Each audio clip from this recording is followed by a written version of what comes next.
Hey, Adri, you want to try this Saigon fruit beer? A what? You know, a Saigon apple beer. No. What are you talking about? What's that? What? You don't know? They taste so good. There's chili, ginger, and this one's apple. I'm trying to speak more Vietnamese. Try this fermented apple juice. You're not speaking Vietnamese. You're speaking English. Show me what you're drinking. Here. Saigon cider. Yeah, that's what I said. Fermented apple juice.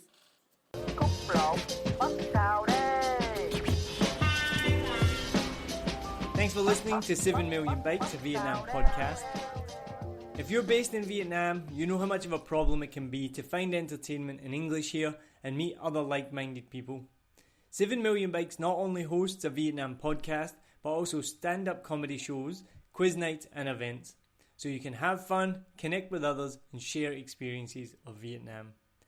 You can become a member of the 7 Million Bikes community and you can get free tickets to comedy shows, that includes a beer, that'll be when we're back open of course, or free entry to our online quiz nights that are every Tuesday. You will also get access to episodes a day early of a Vietnam podcast, credit at the end of each episode on YouTube and on the podcast, and invites to special 7 Million Bikes member events. We're definitely going to be throwing a massive party when this is all over in Saigon and we can finally see each other again. Membership starts from only 92,000 dong per month, that's only $4.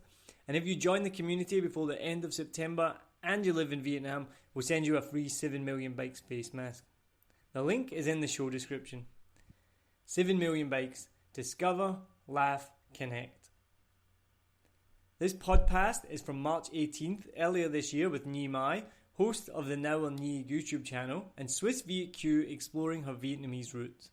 Thank you very much to Nhi for coming on the show and sharing her story. This is also an extra special release, as this podcast will take us past 20,000 downloads. You have helped 7 Million Bikes be listed by Listen Notes as in the top 10% of podcasts worldwide.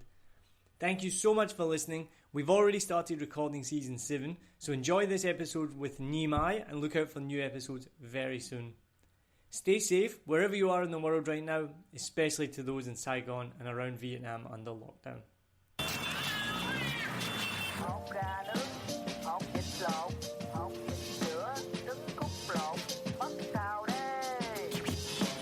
Thank you for listening to 7 Million Bikes, a Vietnam podcast. My name's Neil Mackay and I'm your host. In this episode, I'm talking with Nguyen, who's a Swiss Vietnamese girl who moved to Saigon just over 2 years ago. And we talk in detail about why she moved to Saigon, what the reaction was from her parents and from local people. And we also talk about her YouTube channel, Now Or Nhi. Remember, wherever you are listening from, if it's Google Podcasts, Spotify, Apple Podcasts, Stitcher, Overcast, any one of these apps, make sure that you follow, subscribe, whatever button it is, so that you can get updates for every single Vietnam podcast episode and turn on the notifications so you know when there's a new episode. Also, make sure you follow us on Facebook, Instagram, YouTube. Keep up to date on all the things that 7 Million Bikes are up to. And you can also check out our brand new website, 7millionbikes.com. You can go to the events tab there and you'll see all the 7 Million Bikes events that are happening. We've got comedy shows going on all over. And very, very shortly, we're about to announce some exciting new shows. We're going to be performing in Da Nang, Hoi An and Hue regularly as well. So look out for that on the website too. I want to take this opportunity to say a special thanks to Fuzzy Logic Brewing Company. Fuzzy Logic has been sponsoring 7 Million Bikes events now for over a year, and the first ever 7 Million Bikes comedy show was at the Hop Shop. These guys are amazing. Make sure you check them out on Facebook. Try their beers if you can. I'm not just saying this. They are one of my favourite beers in Saigon. One of my favourite ones at the moment. If you haven't tried it, look out for their double IPA. It's really complex. It's massive bunch of hops in there. 8 different hops actually, 5 different malts. But it's only good in moderation because it's so strong. If you do enjoy this content, please support 7 Million Bikes. You can become a member. Just check out the show notes. There's links there for our Patreon website where you can become a member of 7 Million Bikes, a Vietnam podcast, and get different member benefits like free tickets to shows. You get exclusive content as well. You can get the podcast a day earlier than anyone else. Or you can also buy me a coffee. Just check out the notes again, coffee.com, and you can send me a coffee this way as well. If anyone knows me, I'm a massive coffee lover, so that would be very much appreciated. And I hope you enjoy this episode. Cheers. All right, welcome to episode 9 of season 5, 7 Million Bikes, a Vietnam podcast. My guest today is all the way from Switzerland, the second Swiss guest on the show this season. Who would have thought?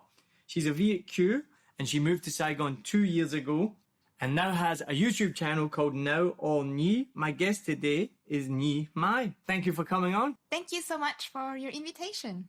You're very welcome. You're very welcome. So you are the second Swiss guest on this show. I don't think I've ever met 2 Swiss people in my life, never mind 2 in the space of a few months. Yeah, actually, I'm very excited and I'm very surprised that I'm the second Swiss person on your podcast. For me personally, I never meet any Swiss in Vietnam. That's very rare. That's not true because I saw one of your YouTube videos and you did meet a Swiss person, right? One Swiss girl. So how did you meet her? Because you both speak French, German, was it? German, yes. Yeah. So there is a Swiss Business Association in Vietnam. They are based in Saigon and sometimes they do events.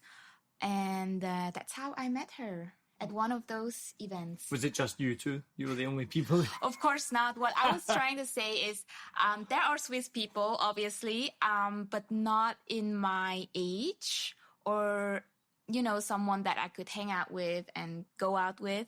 So I was really happy to find a friend, a Swiss friend to speak Swiss German with. And you speak 5 languages? I do, but not all of them super fluently. I barely speak English fluently, and that's my only language. So 5 languages, even if you speak them a little bit, it's impressive. So what language did you speak growing up? So I grew up in Switzerland, in Zurich, which is the German part of Switzerland. Switzerland has 4 languages officially, and depends on where you are living and where you grow up, you just learn the language that is in that region. So I learned German growing up. Swiss German is actually not an official language. It's a dialect. So there is not really like rules and grammars to it. It's like a spoken language, I would say. So, and I would consider Swiss German as my mother tongue. It's the language where I can express myself the best. After that, I would say German and then English. And at home, I would speak Vietnamese, and it improved a lot since I came to Vietnam because I'm using it every day. And French I learned at school because it's one of the languages of Switzerland. And it's a mandatory language you have to learn. What language do you think in? I would say it's a mix between English and Swiss German right now. Because that fascinates me, and I've had this conversation with friends before, because I'm, like I said, I'm monolingual, and at best, maybe some people would say I can barely speak that language. So I always find it fascinating if you're multilingual, like what do you think in, right? And I had this conversation recently with someone, they were French Vietnamese, and they could speak French Vietnamese and English. And then they were telling me one of their friends was similar, but they weren't fluent in any of those languages. So they could speak 3 languages, but not well. And that blew my mind that so they had no language that they were fluent in. Right. I think that happens to me sometimes, you know, when you're looking for a word in a certain language, but you know it in the other language, but you're like trying to find it in that language. So sometimes it is like a mix. Well, that's what they call like Spanglish, right? Yeah, it's like a mixture. Like that. And that's what my friend was saying was exactly what you said. Her and her friend can speak Vietnamese, French, and English. And sometimes when they're talking, they will use all 3 languages in one conversation because they just find whichever word is they think of the fastest, I guess. And if you can each understand each other, then it works fine, right? Right. But that completely fascinates me as someone who can only speak one language. So is Switzerland as beautiful as everyone imagines? Are there cuckoo clocks on every corner? Are there chocolate fountains on every street? And does everybody work in banking and do international money laundering? What is Switzerland really like? We'll be right back. Join pilot and adventurer Fernando Pino as he takes you on journeys to discover exciting destinations across the UK and Europe. You'll fly with him to hidden gems and experience local culture, from bustling streets to serene hideaways and the best places to eat, sleep, and play. Travel Plans is more than a podcast. It's your ticket to exploring the world and its history with a friend. In this episode, we are flying to discover a beachside paradise perfect for the whole family. Discover golden sands, activities galore, and even free childcare so you get your own break too. Why am I still here? Switzerland is a very beautiful country, and you just listed all the stereotypes. And I think a lot of it is very true. If you think about Switzerland, you think about mountains and chocolate and cows and whatnot. We do have all of that, but we also have a very different side. The non-touristic side, we have a very urban community. So does Switzerland have a punk rock scene? We do. You do? See, this is the thing where you have these stereotypes. You're saying cows, mountains, chocolate. I would just never imagine a Swiss punk rock band, but that exists. That exists. And is it good? It is good. We actually have a quite big scene in music and entertainment, even though we're this tiny little country, but it exists. And you just said about all these bankers and all these stereotypes, which is also true. You will definitely find it in Switzerland. The thing with stereotypes is that they are largely true to whatever country you talk about. Although many people think in Scotland that all we do is wear kilts. And I've had it before. I've had my Vietnamese friends say, oh, you all wear skirts in Scotland, don't you? I'm like, no, we don't wear skirts. We wear kilts and we wear them at weddings and that's it. But we do drink a lot of whiskey, so that stereotype is true as well. I just wanted to add something to Switzerland, which is Switzerland is very multicultural. We don't only have Swiss people, but we have a lot of nationalities in Switzerland. So growing up, I was the only Asian, but I had Italian friends, Albanian friends, Spanish friends, Polish friends. It's very diverse. And I guess that would be surprising, right? Because you just think of, I guess, the white European Swiss person. So your parents were from Saigon originally. How did they end up in Switzerland? So my parents, they met in Germany. But how did they get there? So my dad was a refugee. He fled by boat to Malaysia and eventually ended up in Switzerland with two of his brothers. The rest of his family is in the US right now. So that's his story. My mom is from a very big family. She was the only child, though, to go abroad. She had the opportunity in Germany as a guest worker in the 80s. I don't know if you know what happened in the 80s.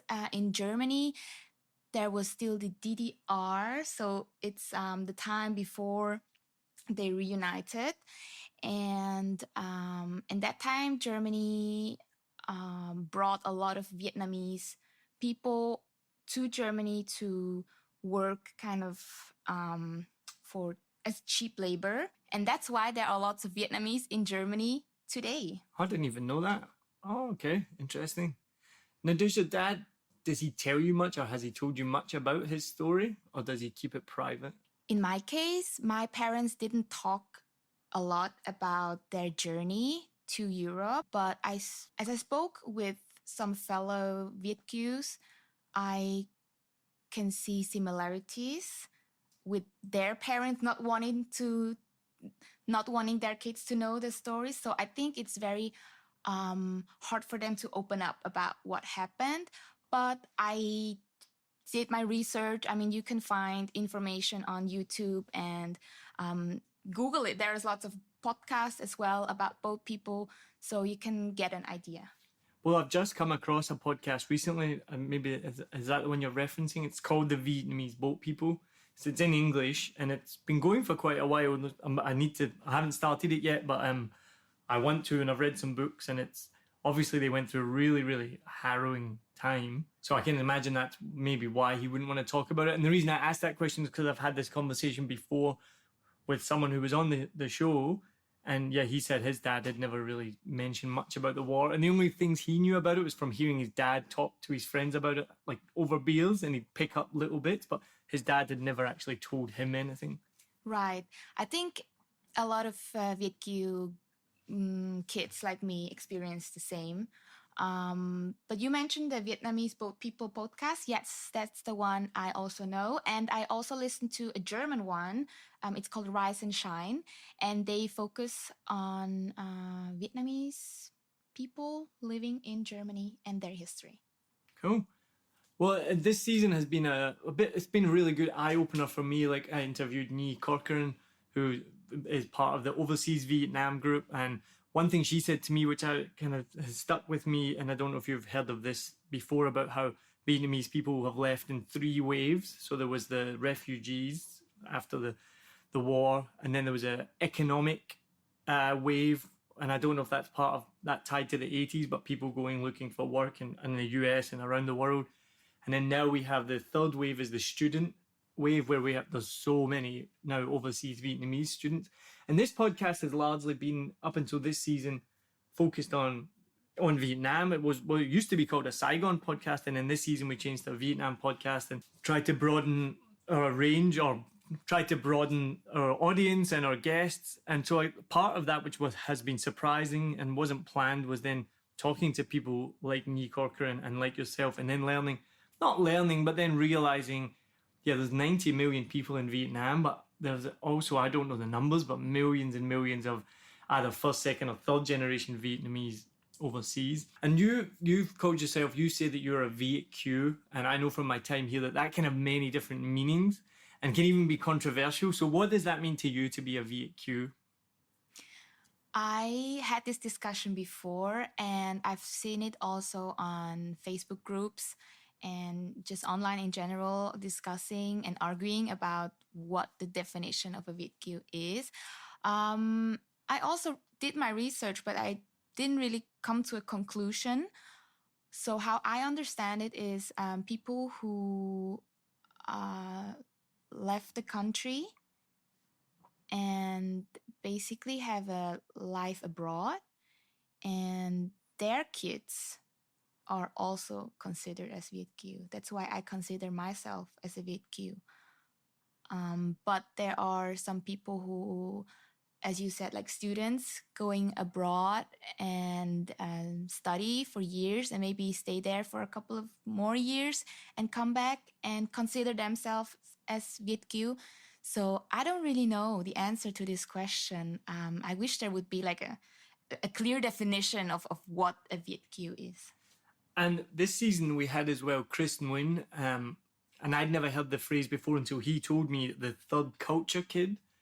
So have you ever applied that to yourself? Would that apply to you? Are you you're a 3rd culture kid as well, right?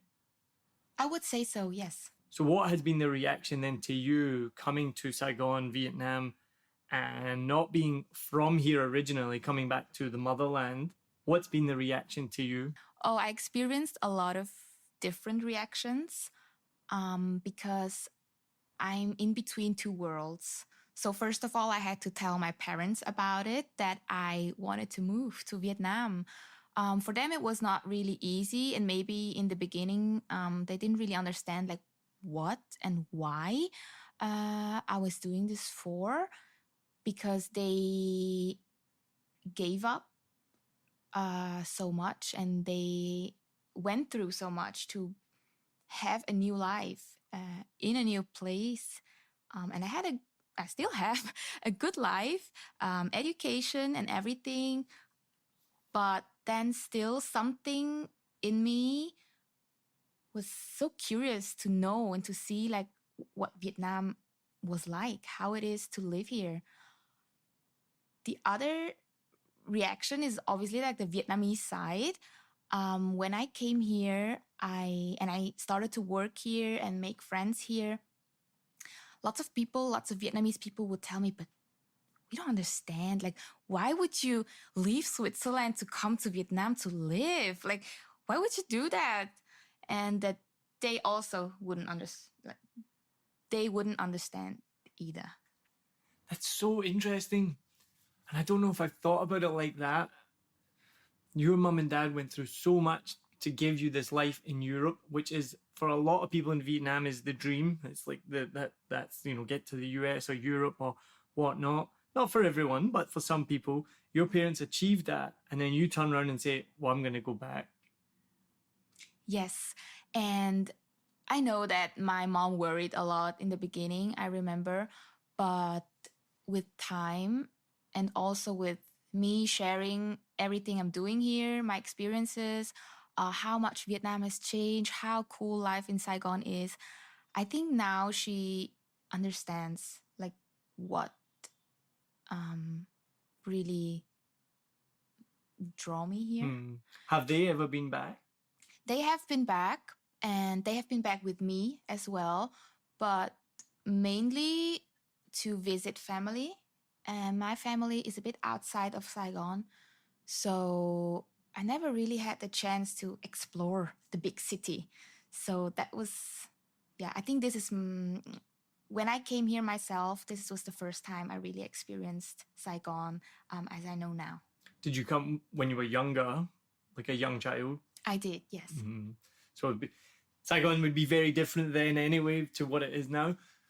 But you mentioned you were the only Asian where you were growing up in Zurich. And then we just talked about being a Viet Kieu and a third culture kid. And then wanting to come back.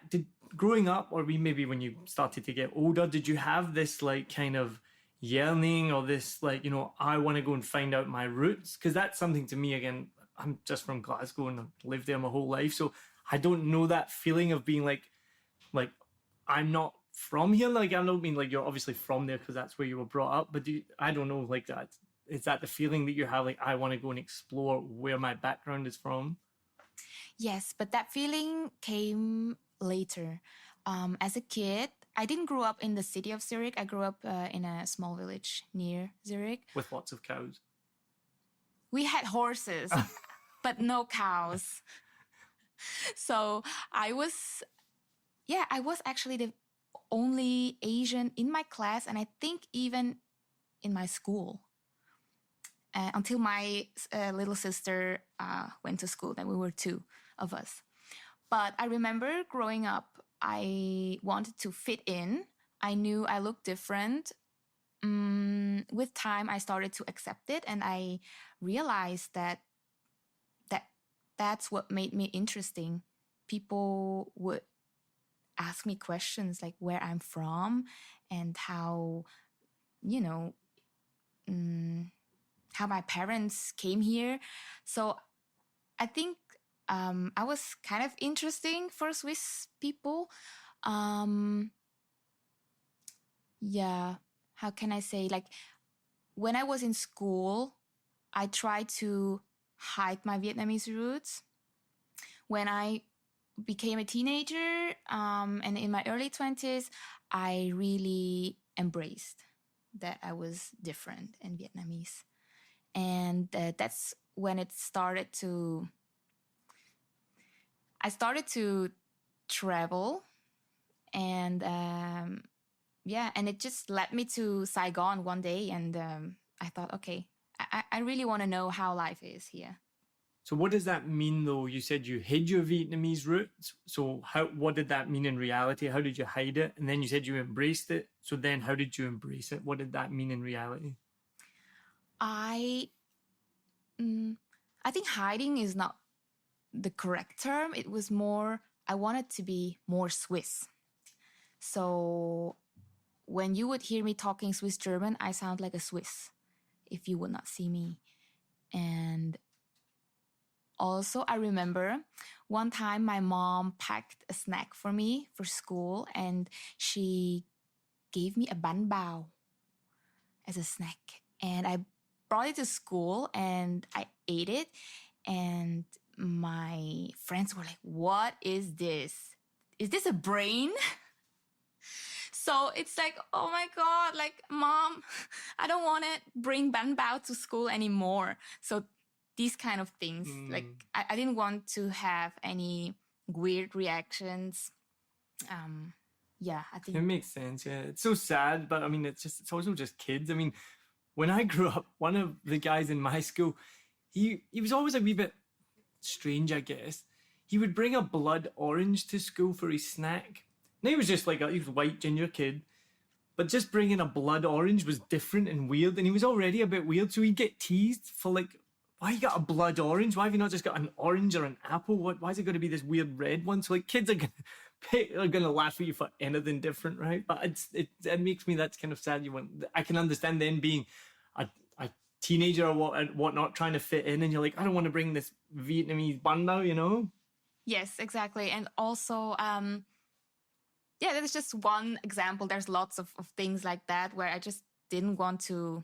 There is actually a Vietnamese community in Switzerland. They have like events every month, and I would go there. But it was usually like weekends on a Saturday, and it's like with entertainment and food. So I really like to go there. But sometimes I wouldn't tell my Swiss friends where I was going. I was just like, I have plans with my parents. And I didn't really tell them like what I was doing because I was kind of embarrassed to say. But then later on, when I moved to the city of Zurich and I met more international friends, I thought, oh, okay, it's very diverse. So maybe, it's actually nice to be a bit exotic and different. That word you used, I've heard from other people that can be really jarring to be called exotic, no matter whether you're Latina or wherever, not white, basically, right? And if someone, and it's normally maybe a white guy, can use it trying to be complimentary, almost like, oh, you're so exotic, but it doesn't. So, but you used it in your own to describe yourself. So, how do you perceive that word if someone else was to call you that? What would you think? I don't think any bad about it. I don't think it's insulting. I call myself exotic. Exotic for me is like being different and being, yeah, it's true that it's like mostly used for darker skin women.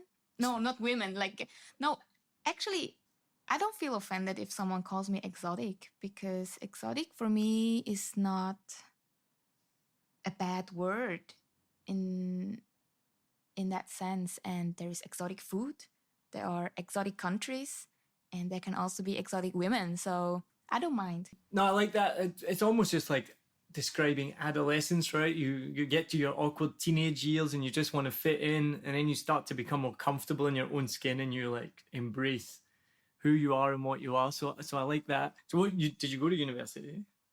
I did. I started to study business management in like an economics university, but I didn't like it. Like in Switzerland, as you said, like lots of bankers and everyone is working in a bank or for an insurance company and whatnot. It's true. Really like that? It's true. I don't know the percentage, but a lot of my friends would just study economics. And so that's what I did. I studied economics. And I worked for a bank for 7 years. Such a stereotypical Swiss. Yes, because that's what everyone else was doing. And I didn't know what I wanted back then because in Switzerland, if you... Like the education system in Switzerland is a bit different. So when you're 15, you can either do an apprenticeship or you go to school and then go to university. But if you do the apprenticeship, it doesn't mean like you cannot go to university. My apprenticeship I did in a bank. And I just did it because I didn't know what I wanted to do. With 15, I started to study economics. But after 2 years, I thought, that's not really what I wanted. it's too boring. And I always had a passion for fashion. And I thought, okay, so what can I do? How is there a fashion scene in Switzerland? Can you live from fashion in Switzerland? I didn't know, so I did my research, and I ended up studying textile business, which exists in Switzerland. Being from Switzerland, have you ever shot a gun? Never in my life. What? Is this really common in Switzerland, right? No, not at all. What? It is. I saw it recently. They Shot a gun?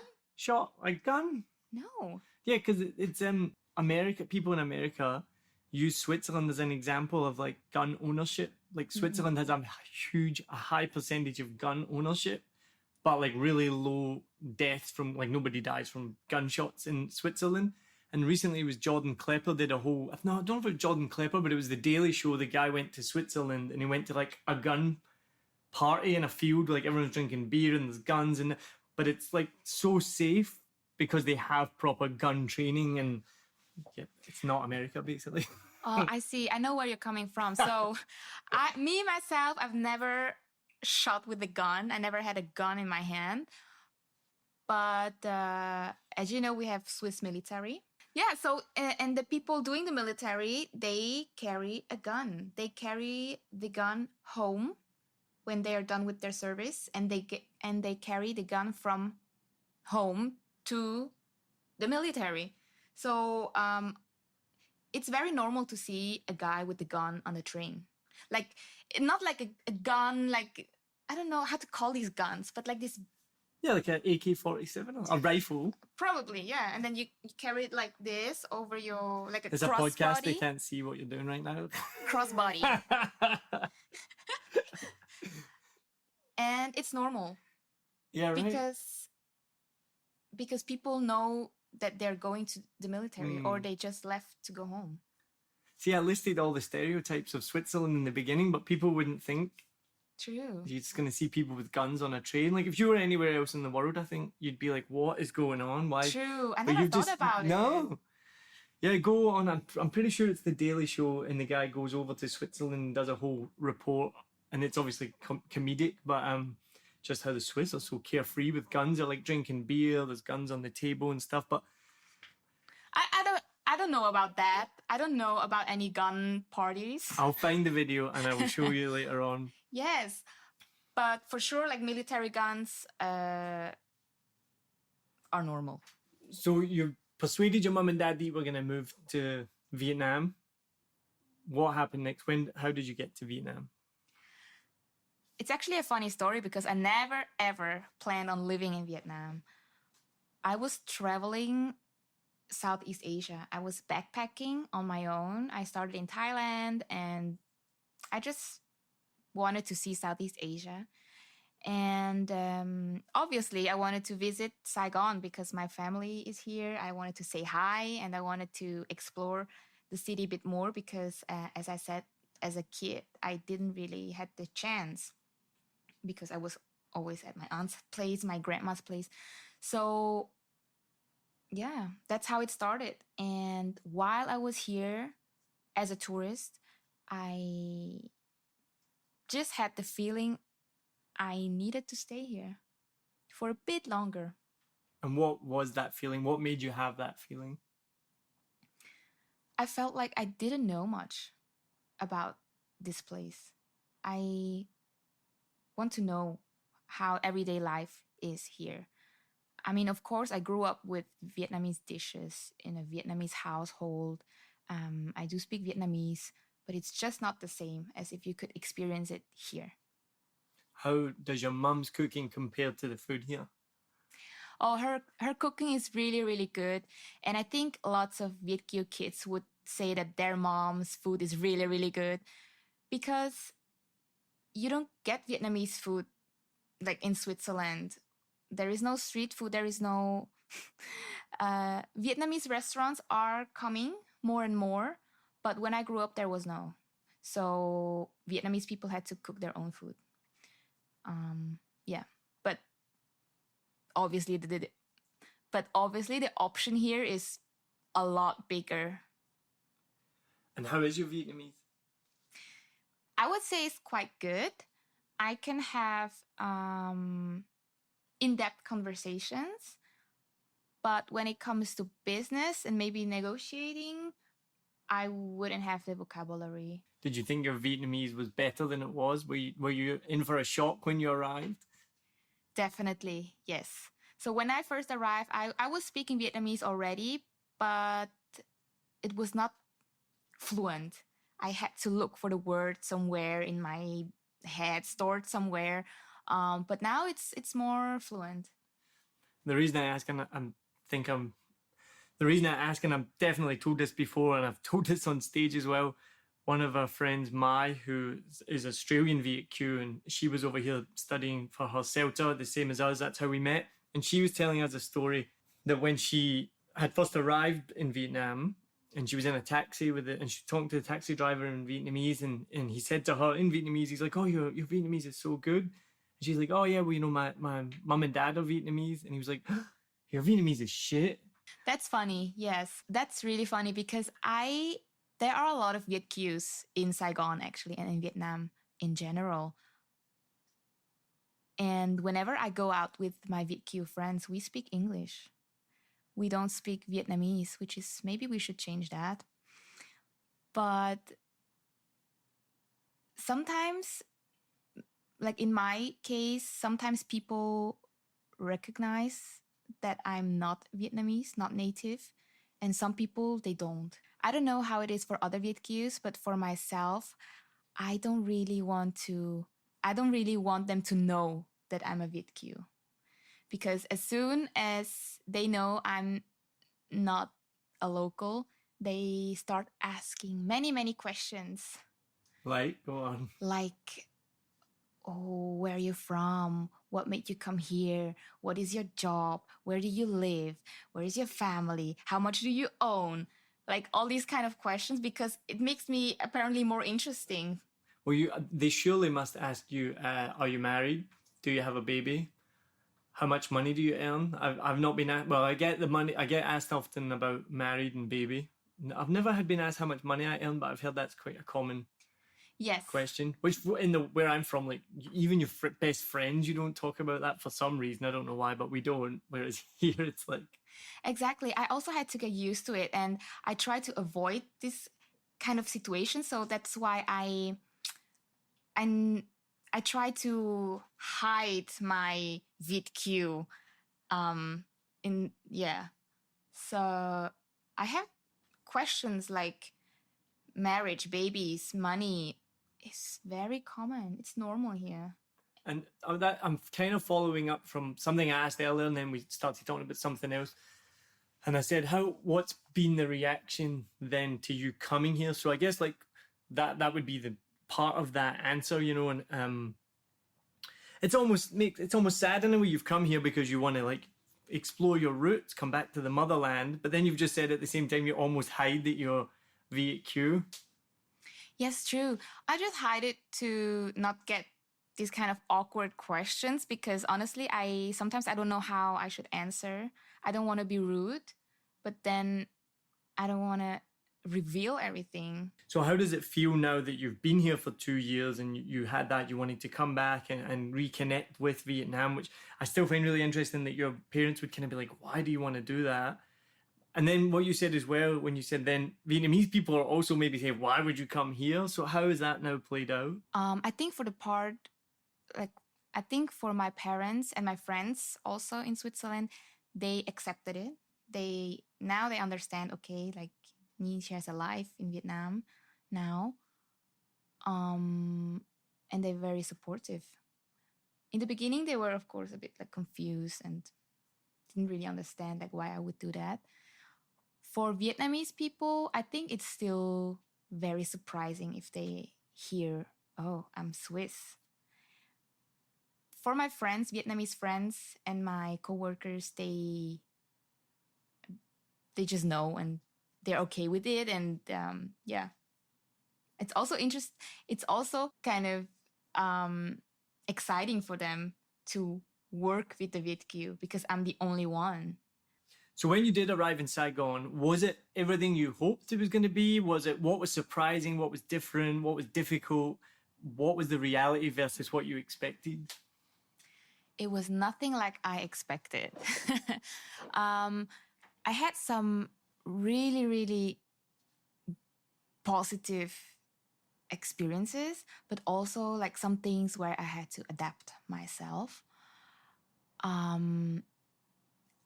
As I said, like, obviously I know Vietnamese culture a bit and I do speak the language a bit, which made it easier for me. But then again, there was so much more I had to learn. I think I needed about 6 months or more to really feel home. But as I am, I'm always pushing myself to my limits and outside of comfort zone. So I really wanted to make it work and also prove myself, girl, you can do it. So first of all was the traffic. I had to get used to the traffic. You weren't expecting that? I expected it, but eventually I had to drive the bike myself because I think living in Saigon, you kind of have to do it. When I first arrived, I was not getting on a bike. I was like, there's no way. This is insane. And I'd driven like a scooter before. Like I knew how to drive a small motorbike, not like a big one, but I knew how to do it. And I was like, no way. We're getting taxis everywhere. I'm not getting on the back of a Xeon because it wasn't even Grab when we first arrived. So I was like, done. And it took me, I think, about 3 months to eventually even try it. And then once I did it, it's like, oh, yeah, you got hang of it really, really quickly. Took my wife 2 years. Maybe she'll correct me on this. 1 year, 2 years. One of the worst things about my wife is my biggest fan and she listens to every episode, which the worst thing is then she corrects me afterwards. So like just today she texted me, she's like, it wasn't an enchilada you ate, it was a quesadilla. So it took my wife, I think, about 2 years to get on a bike. But now, and then she's now scoots all over the city as well. So I totally get that feeling. Yeah, so it was the traffic and then also the weather. It was so hot. I had to get used to that. And there's rainy season. I never experienced rainy season. What is that? And I had to adapt my style, my clothing style, because I'm very into fashion. I like to dress myself, and you know, the environment between Zurich and Saigon is very different. So I had some difficulties to really find clothes that I would feel comfortable in. Even though I do speak the language, I have some difficulties because let's say if I want to order something in a restaurant or I line up somewhere and someone cuts the line or, you know, like these kind of things, everything takes a bit longer. You need to know how to handle certain situations. So, even at the gas station, like small things like that, you just learn and then, yeah. I'm coming up 5 years now here, and we've met some people recently, and when we say that, it blows our mind that we've been here nearly 5 years. We met a couple last night, and they've been here a year and a half, and it's like mind-blowing that they've only been here such a short time, and we've been here so long. But what you're saying right now, it reminds me of like all these things in the beginning, because a lot of people, I get asked often, just last night I got asked again as well, so do you love it here? Or I'm like, yeah, but it's challenging. And in the beginning, I didn't. First year, I hated it. First year, I wanted to go. I couldn't wait to leave Vietnam. It was too much for all the things you're talking about, like the traffic, cutting in line, the things you just can't explain that are just mind-blowing. And now being here 5 years, so much of that, like you've just said it, and then I'm like, oh yeah, I forgot about all of that stuff because I just don't really think about it that much because I guess now you just get used to it. Like you're saying, it took 6 months, it took me a year. It is crazy. There's so many things that are so different in Vietnam, and it's just recently I've reminded myself, oh yeah, it's really different here. I'm from Scotland, lived around the world. You're from Switzerland. You come to Vietnam and it's like, this is mental, right? Even like lately, I've been driving a bit more. And because with TET and things like that, I haven't really been on the road much. Oh my God, it's driving me crazy now. So this is 3 incidents that's happened in the last week, right? The first one, a bus, like a minibus, like a coach, stopped in the middle of 4 lanes of traffic before the Saigon Bridge. So as all the traffic's merging to get on the Saigon Bridge, he stopped. A guy runs across the 4 lanes of traffic, jumps on the bus, and the bus takes off. You imagine being in Switzerland and you saw a minibus stop in the middle of a highway to pick someone up? Then the week before that, same bridge, but on the other side of the bridge, another bus stopped to let someone off.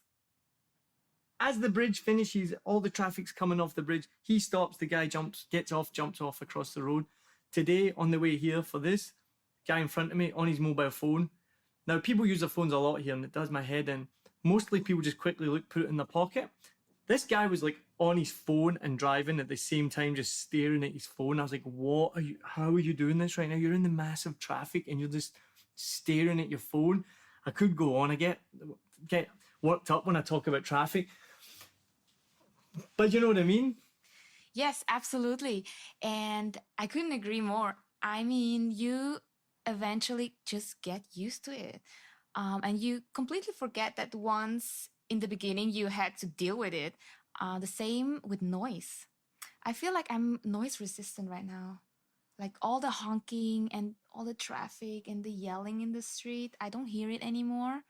I don't hear it anymore either, but that's because I moved to D2. Okay, good for you. Because it drove me crazy. And I was talking about this, I think, with Nam Den on the episode. Like, the noise drives me crazy. I'm really sensitive to noise. I need peace and quiet to sleep. I just need peace and quiet in my life. I cannot deal with like noise.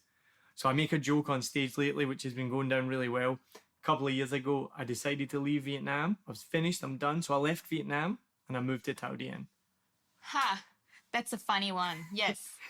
And it's true. So where I live now is quiet, it's peaceful. There's no Bop Sao Day guy going by my window. There's no funeral processions in the morning. There's no karaoke on the street at 1 a.m. There's no building works going on. I've lived in apartments where at 6 a.m. there's the drilling, the banging.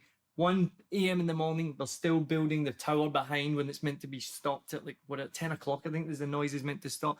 Just in the news last week, did you see there's been a new director from like the chairman of the Ho Chi Minh City Committee saying that they need to start shutting down the karaoke machines? So we used to live in District 4, and if you go on Vinh Can Street there, like the seafood street, the snail street.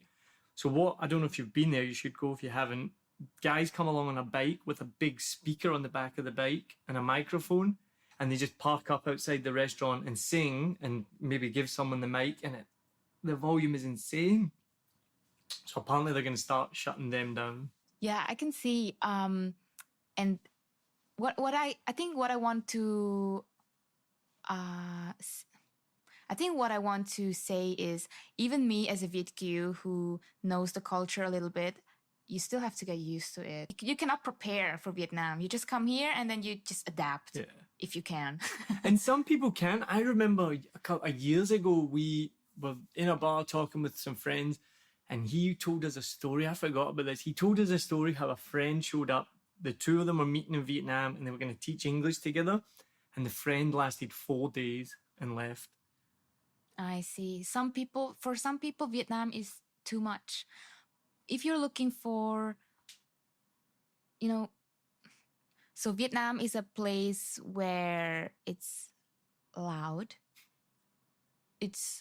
There's always something happening, always, because it's so dynamic. Buildings are growing out of the grounds. You cannot prepare yourself for Vietnam so much. You just have to live it. You just have to live it and eventually get used to it. But we're making the common mistake right now, and I've realized that I've done this for years, and I'm still doing it right now, and I'm letting you do it, so I have to make a correction. It's not Vietnam, it's Saigon. It's not the same. It's just because I live in Saigon, so and you're saying it as well, like Vietnam is this.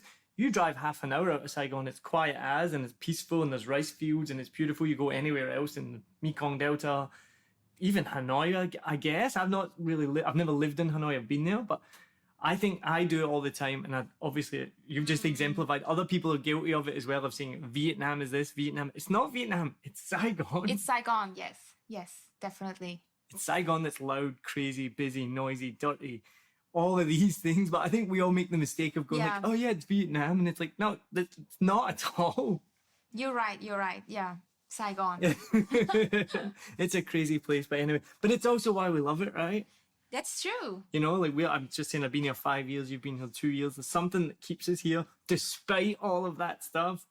Yes, because if I would compare it to Switzerland, there are still things that I like about this place that I could not do in Switzerland, and not do, but like the lifestyle here is more relaxed. I would say you enjoy life a lot more than you would back home, for me at least. So I completely agree. And to put a comparison, so my wife and I lived in New Zealand before here. That's home for us. That's where we go back to. And we missed it so much for the longest time. And we still miss it. But now, as we've been here so long and it's becoming longer and longer and we've no plans to leave anytime soon, now we start to look at New Zealand differently, where you used to look at it like an ex-partner and you lovingly think of all the good things about it. You know, you're like, oh, it's so amazing, this, that. And now we're kind of going a little bit to the other side and like, well, yeah, you know, the thing in New Zealand, so different to you saying it's more relaxed here. New Zealand was almost too relaxed. So everything closed at 5 o'clock or 6 o'clock. There's nothing to do at night. It's really sleepy. Loads of different things. So we're now starting to be like, oh yeah, but there's a few negatives about being there as well. And then you start to think of all the positives of being here too. So tell me about your YouTube channel. We haven't even got to that yet. So you started a YouTube channel pretty recently called Now Or Nhi. Or is it Now Or Nhi? Because, you know, how do you say your name? Exactly. I started my YouTube channel beginning of 2021, which is quite new. I call it Now Or Nhi. Why? Because it's actually a word game. Nhi, that's how my friends in Switzerland would call me because they couldn't say Nhi. So, and Nhi means never in German. So it's now or never.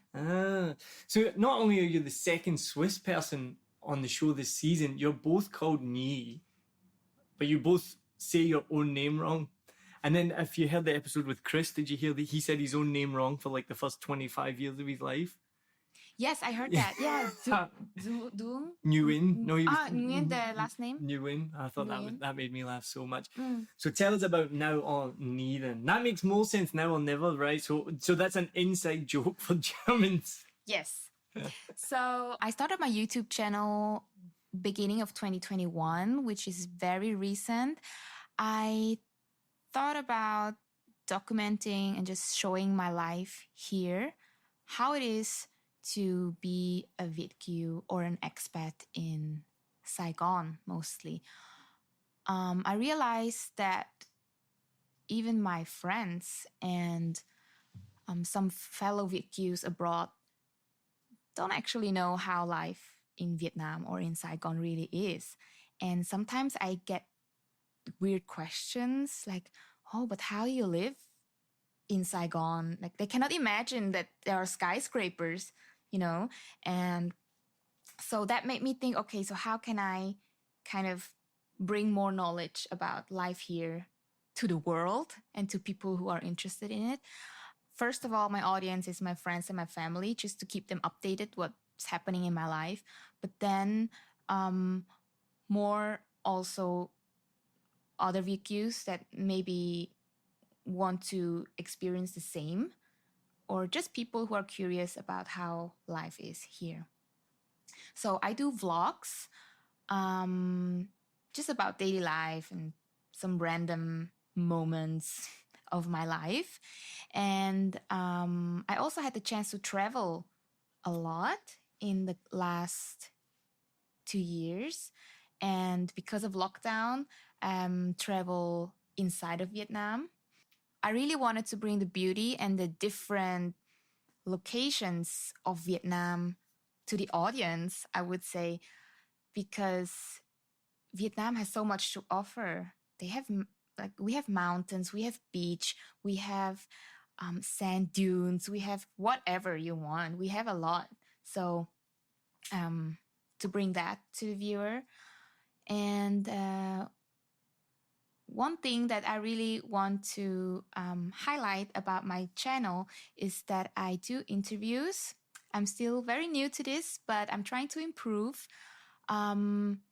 Is that I've met a lot of interesting people while I'm here, and I feel like I wanted to share their stories. For example, like expats coming here and doing businesses, or Vietnamese people who were able to travel and tell me their experience. Because as you know, as a Vietnamese, it's not really common to be able to travel, let's say Europe. So yeah, I talk about culture differences, about travel, food, and fashion. I would say that's like my main topics. And which one of your 5 languages do you use? Actually, it's multilingual. So it depends on my interview guests. I did Vietnamese, I did German, I did Swiss German already. So yeah. And Have you done Scottish yet? I haven't done Scottish yet. I tried to make that sound extra Scottish there for you. But always with English subtitles. So. Cool. And hopefully you're going to be coming to a comedy show soon. Yes, hopefully after this Corona. Well, we're waiting for I think we can start shows up this week, so you'll be able to come to a show soon. So you'll be able to go to Now Or Nhi on YouTube, follow and subscribe to our channel. You'll be able to see those awesome videos on there, and hopefully I'll be on there as well soon. Yes. So I'm going to ask my final questions that I ask everyone at the end of each episode. First one is, and we've already talked about traffic extensively and got worked up, my blood pressure started going, so we won't talk about it too much, but there are over 7 million bikes in Saigon, over 45 million bikes in Vietnam. The road rules are crazy or almost non-existent, as we just talked about. Buses can just stop wherever they want. I'm not going to get into it. I'm going to calm down, take a breath. What's your favorite unwritten rule of the road? I would say trust no one. That's my number one rule. Trust no one. I myself, whenever I turn right, turn left, change the lane, whatever, I look 3 times, 4 times to be super sure, and then I go. Same. And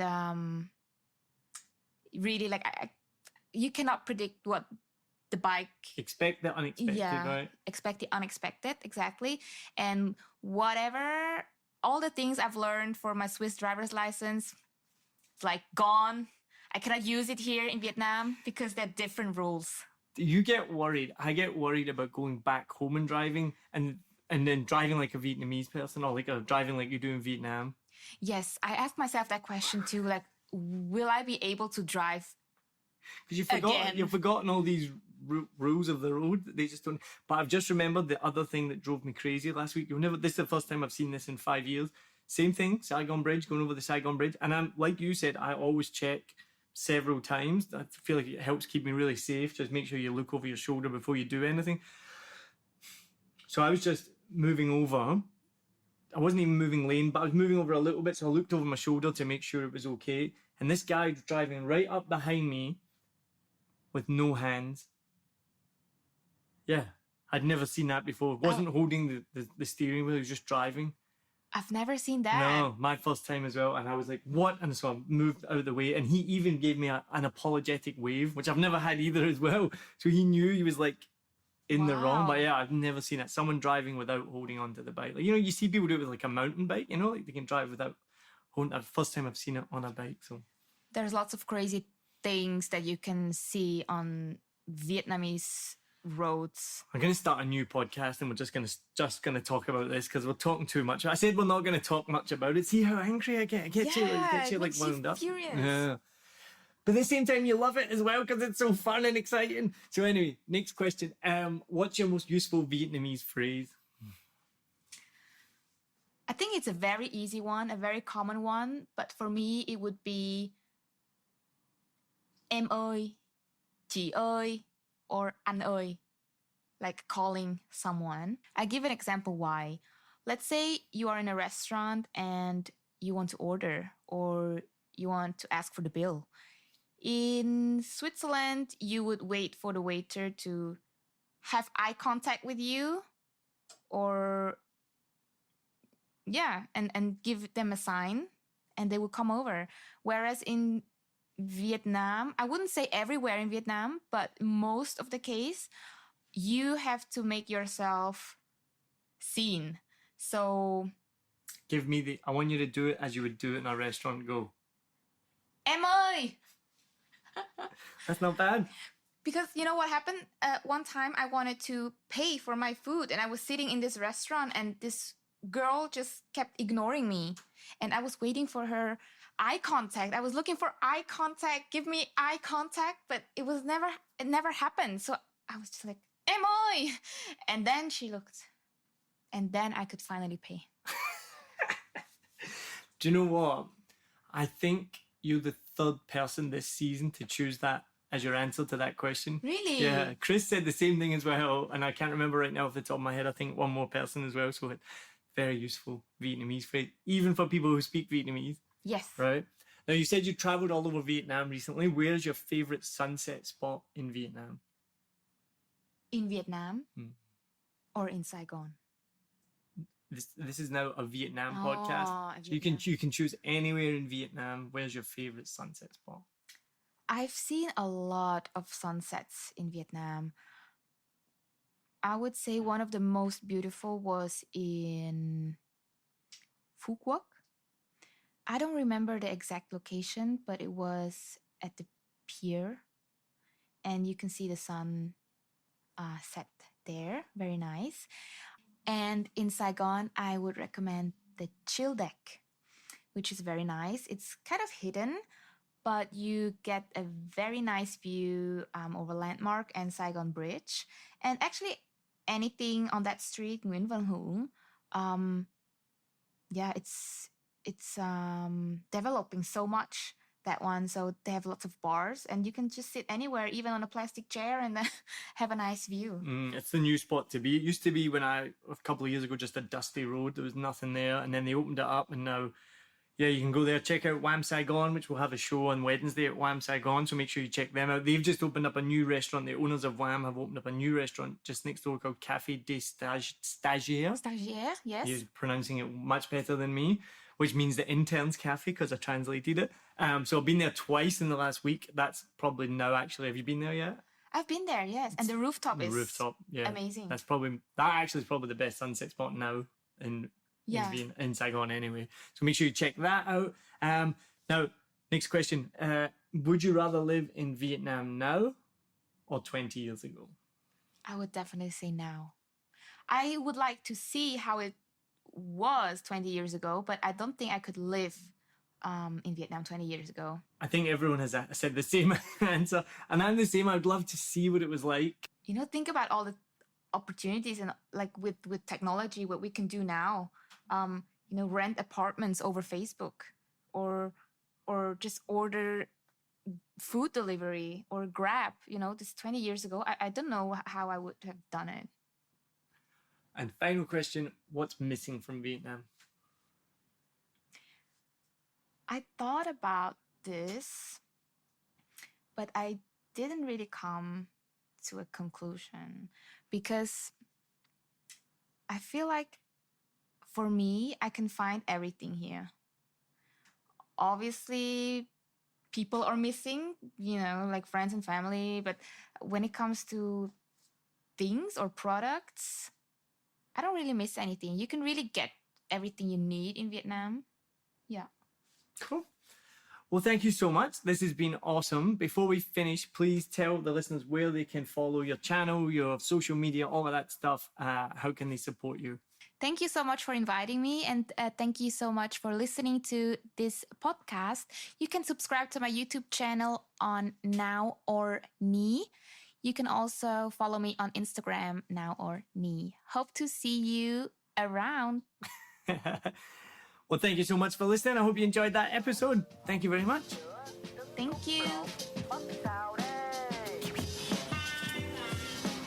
Thanks for listening to this episode of 7 Million Bikes, a Vietnam podcast with Nhi Mai. I hope you enjoyed that as much as I did. I want to give a massive thank you to Lewis Wright for helping produce this podcast. Also to Devin Gray for helping support with our brand new website, which you can check out on 7millionbikes.com. And thank you very much to Nguyen as well for all her support.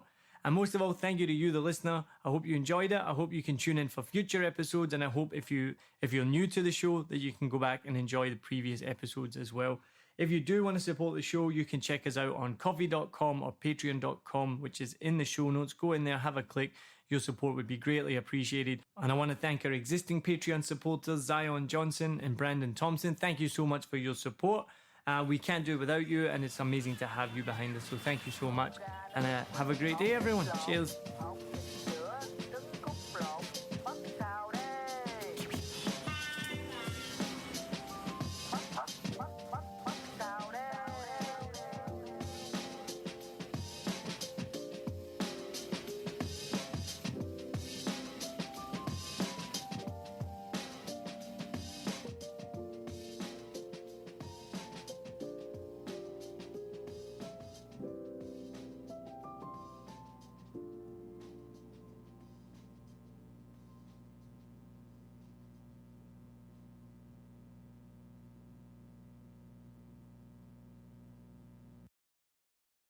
I hope you enjoyed this episode.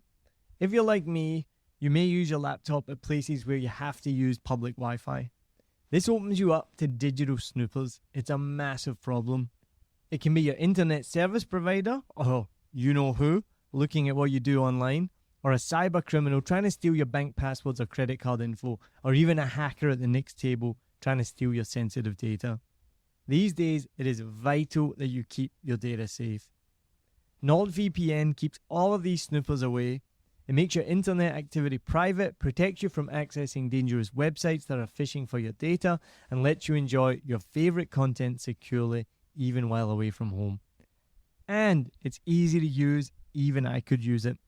I've actually been using NordVPN for years now here in Vietnam, and I'm excited to be an affiliate partner with them. I've used NordVPN to watch Netflix, BBC, Disney Plus with ease. And I also know that my information and data are safe from prying eyes, whoever they may be.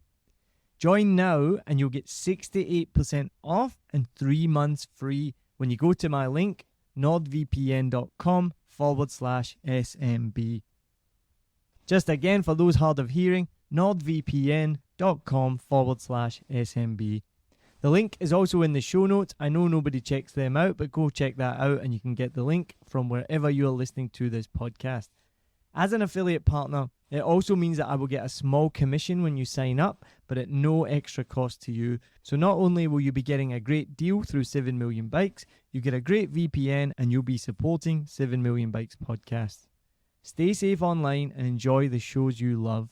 Any questions, just let me know. You know how to get in touch with me. And thanks for listening to this show. Cheers.